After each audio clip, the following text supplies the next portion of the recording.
शालिनी जी कर रही, एक तो आ गई है शालिनी तो कैसे बोल थी कि पता नहीं उन्होंने कहीं जाना था। है कि आर्टिफिशियल इंटेलिजेंस के युग में मीडिया का क्या महत्व है, क्या इंटेलिजेंस के युग से पहले से और आर्टिफिशियल इंटेलिजेंस के युग में कार्य करने के क्या अनुभव हैं। मेरा निवेदन है कि आप सभी उन अनुभवों पर चर्चा करें। मीडिया की क्या भूमिका है और सबसे जो बड़ा प्रश्न जो मैं मुख्य अतिथि महोदय आदरणीय डी साहब मेरी लाइकिंग मेरी डिसलाइकिंग को लेकर ट्रेन हो रहा है। वो देख रहा है कि मैं कुल्लू की खबरें पढ़ रहा हूँ या मैं हिमाचल की खबरें पढ़ रहा हूँ, तो धीरे धीरे जो है वो मेरे पास जो फीड आएगी उसमें ऑटोमेटिकली वहीं की खबरें आएंगी। या अगर मुझे स्पोर्ट्स की न्यूज़ पढ़ने का शौक है तो ऑटोमेटिकली मेरे को स्पोर्ट्स की खबर जो है वो मेरी न्यूज़ फीड में अपीयर होगी।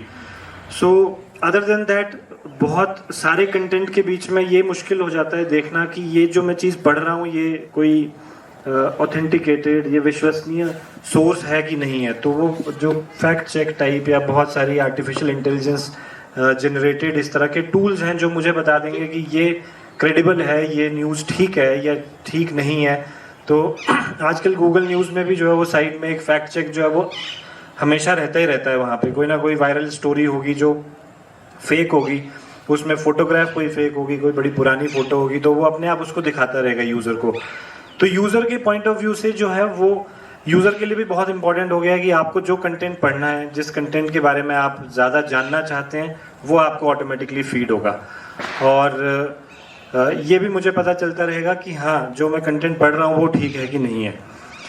और अगर दूसरे पॉइंट ऑफ व्यू से बात करें, पत्रकारों के पॉइंट ऑफ व्यू से, तो आप सबने उस बारे में चर्चा करी कि एक जो ऐसे कुछ टास्क थे जो रेपिटेटिव थे, जिसको लेकर जो है हमें लगता था कि इसमें तो सिर्फ समय वेस्ट हो रहा है, ये अगर अपने आप हो जाता तो ज़्यादा अच्छा था। चाहे वो ट्रांसलेशन, ऑफ कोर्स उसमें भी कई बार ट्रांसलेशन बहुत गलत होके आ जाएगी, उसको ठीक करना पड़ेगा। लेकिन आपको कुछ डेटा से इमेज जनरेट करनी है, कुछ विजुअली अट्रैक्टिव कंटेंट बनाना है, तो वो बहुत सारे टूल से इतना अच्छा बन जाएगा कि आप खुद उस चीज़ को शायद इतना अच्छे से ना प्रेजेंट कर पाते। लेकिन उसके साथ में मुझे लगता है कि जो चाहे हमारी मशीन टेक्नोलॉजी वो कितनी भी एडवांस हो जाए, कितना भी आगे बढ़ जाए, लेकिन ह्यूमन माइंड की जो क्रिएटिविटी है उससे ऊपर तो नहीं जा सकती, क्योंकि हम ही लोगों ने उस मशीन को भी बनाया है, हम ही लोग उसको ट्रेन कर रहे हैं। जब आप उस पर डेली काम कर रहे हैं तो इट इज़ गेटिंग ट्रेंड, वो उसको सीख रहा है, उस पैटर्न को समझ रहा है, अगली बारी और बेटर उसको जनरेट करके देगा। लेकिन जो इंसान की क्रिएटिविटी है उससे तो कभी भी एक्सीड नहीं कर सकता वो।